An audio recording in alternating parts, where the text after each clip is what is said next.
नमस्कार, स्वागत है आप सभी का एनएमएफ न्यूज में। मैं हूं आपके साथ शाफनी पटनायक। बांग्लादेश और भारत के बीच लगातार रिश्ते तनावपूर्ण रहे हैं और अब जब शेख हसीना को आईसीटी की तरफ से सजा सुनाई गई, तब से लगातार बांग्लादेश की तरफ से ये मांग की जा रही है भारत से कि शेख हसीना का प्रत्यार्पण कर दिया जाए। इसी बीच एक बड़ी खबर, जहां बांग्लादेश के कुछ प्रतिनिधिमंडल भारत आ रहे हैं, वो एनएसए अजीत डोभाल से मुलाकात करेंगे। अब इस मुलाकात के कई सारे मायने निकाले जा रहे हैं। अब इस मुलाकात के पीछे कहा जा रहा है कि एनएसए अजीत डोभाल से बांग्लादेश शेख हसीना को वापस करने की मांग कर सकता है और इसके साथ ही क्योंकि दिल्ली में जो ब्लास्ट हुआ था उसके तार गाहे बगाहे बांग्लादेश से भी जुड़ रहे हैं। अब ये बड़ा सवाल है कि क्या इस मुलाकात के बाद जो आप आतंकी है या फिर जो सुराग मिल रहा है कि हो सकता है बांग्लादेश से इसका कनेक्शन हो, तो भारत को अब इस पूरे मामले पर जांच करना और आसान हो जाएगा भारत के लिए। इसी पर हम चर्चा करेंगे। मेरे साथ वरिष्ठ सहयोगी आमिन अहमद जी जुड़े हुए हैं। आमिन जी, इस मुलाकात के क्या मायने निकाले? पहली चीज की जो ये एक क्रूशियल मोमेंट पे जो है बांग्लादेश के एनएसए भारत आए हुए हैं, उसमें जो press release Bangladesh high commission ने जारी किया है उसमें ये क्या कहा गया है कि बांग्लादेश और भारत के बीच में एनएसए के बीच नई दिल्ली में एक बैठक होगी, जो कोलंबो सिक्योरिटी कॉन्क्लेव की 7वीं बैठक है, जिसमें सारे एनएसए आते हैं। लेकिन आप श्रावणी जानती हैं, दर्शक भी जानते हैं कि दिल्ली में एक जो है एक हफ्ता पहले जो है एक बड़ा जो है भीषण ब्लास्ट हुआ, जिसमें 13 लोगों की मौत हुई। इसमें डॉक्टरों का एक ग्रुप पकड़ा गया है, जिसमें मसूद अजहर का गैंग शामिल हो रहा है। कुछ ऐसे रिसर्च आ रहे हैं कि जिसमें जो है कहा जा रहा है कि इसमें तुर्की की जमीन का इस्तेमाल हुआ है।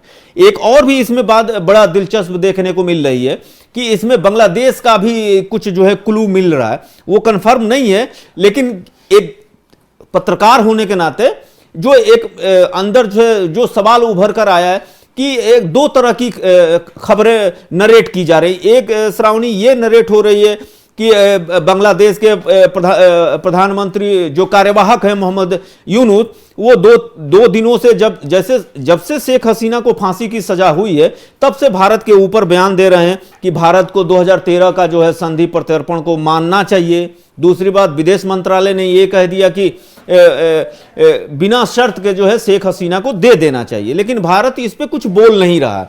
दूसरा जो नैरेटिव पेश हो रहा है उसमें यह है कि क्या दिल्ली ब्लास्ट जो लाल किले के पास हुआ था, उसमें जो आतंकी जो पकड़े गए हैं, जिनके ऊपर जो है रिसर्च करके जानकारी इकट्ठा की गई, उसमें कहा जा रहा है कि पहले ये कहा गया कि इसमें तुर्की की जमीन का इस्तेमाल हुआ, जो वहां पे बैठकें हुई। फिर जो है इसमें कहा जा रहा है कि बांग्लादेश का भी इसमें लिंक निकल के आ रहा है।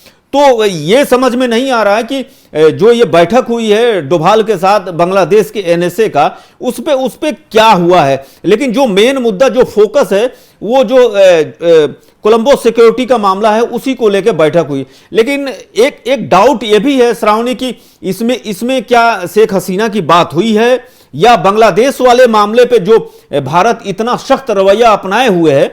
और आपको याद होगा कि दर्शकों को भी ये बात याद होगा कि भारत पहले ही कह चुका है कि अगर इसमें किसी भी तरह का टेरर लिंक मिलता है, तो अगर किसी दूसरे देश का, तो भारत के खिलाफ ये एक्ट ऑफ वार माना जाएगा। लेकिन अभी तक भारत की जो दिल्ली ब्लास्ट के बाद दूसरे दिन बैठक हुई, उसमें जो प्रेस रिलीज जारी की गई, उसमें यह कहा गया कि इसमें जो है किसी दूसरे देश का हाथ नहीं है। लेकिन अभी ये खंगाला जा रहा है। तो ये मीडिया में एक तरह से खबर बन रही है कि क्या भारत जो है बांग्लादेश को ये बताने की कोशिश कर रहा है।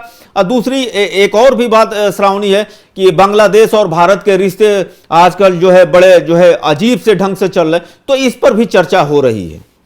बिल्कुल आमिन जी, और इसके साथ ही क्या लगता है कि ये मुलाकात कितना ज़्यादा सफल रहेगा, और इसके साथ ही क्या शेख हसीना को कयास लगाया जा रहा है, लेकिन क्या भारत वाकई में शेख हसीना को बांग्लादेश सौंपेगा? और इसके साथ ही जाहिर सी बात है, इसके बाद एक जो जांच दिल्ली ब्लास्ट को लेकर भारत में चल रही है, उसको भी एक नया मूड जरूर मिलेगा इसमें। हाँ, बिल्कुल सही बात है। आप ये देखिए कि जब से ये कार्यवाहक जो है पीएम आए हैं, ये जो है जमाते इस्लामी के साथ मिलकर जो है कट्टरता को बढ़ावा दे रहे हैं। ऐसे काम हो रहे हैं जो एक तरह से जो एक ग्लोबल दुनिया में आज की तारीख में आप कट्टरता को लेके अकेले रह जाएंगे, पीछे रह जाएंगे, और ये वही काम कर रहे हैं। 1971 में भारत ने पूर्वी पाकिस्तान को बदल के बांग्लादेश किया और वहां से आज तक भारत के रिलेशन रहे, लेकिन जमाते इस्लामी जो वहां पे एक कट्टर जो है संगठन है, उसके प्रभाव में आके जो ये तख्ता पलट हुआ है, अब ये देश भी जो है लगता है कि भारत के पड़ोस में एक और फ्रंट वार खुल रहा है। और इसमें आपने, श्रावणी ने देखा होगा, दर्शकों ने भी देखा होगा कि भारत के खिलाफ जो भारत का दुश्मन है पाकिस्तान, उसके सेना अध्यक्ष, उसके जो है कई मंत्री, उसके जो है आईएसआई चीफ, सभी जो है पाकिस्तान से जो है बांग्लादेश का दौरा कर रहे हैं। तो एक तरह से यह भी देखा जा रहा है, भारत की तरफ से अभी तक किसी ने खुले तौर से किसी बयान के जो बांग्लादेश से आए हुए हैं उसका जवाब नहीं दिया। सिर्फ राजनाथ सिंह ने इतना ही कहा था कि मोहम्मद यूनुस को समझना चाहिए कि भारत और बांग्लादेश के रिश्ते क्या हैं।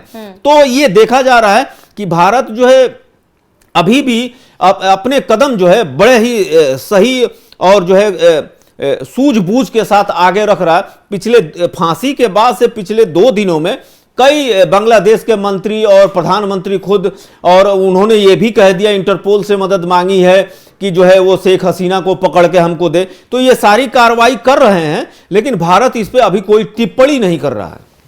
बिल्कुल। और आमीन जी, इसके साथ ही कहने की सुरक्षा के लिहाज से भी ये मुलाकात काफ़ी ज़्यादा महत्वपूर्ण हो जाता है। हो सकता है कि दोनों देशों के बीच ये बातचीत काफ़ी ज़्यादा सफल रहे और सुरक्षा के लिहाज से भी कुछ नए फैसले लेकर भारत आए। हाँ, ये भी हो सकता है, लेकिन जिस हिसाब से जो है जमाते इस्लामी का रुख है और जिस हिसाब से वो वहाँ पे शरिया कानून, इस्लामिक रियासत बना रहे हैं, उसके हिसाब से मुझे नहीं लग रहा है कि अब जैसे आप श्रावणी आप भी जानती हैं कि धर्म जो है अफीम होता है, वो उस तरह की चीज़ें आ गई हैं।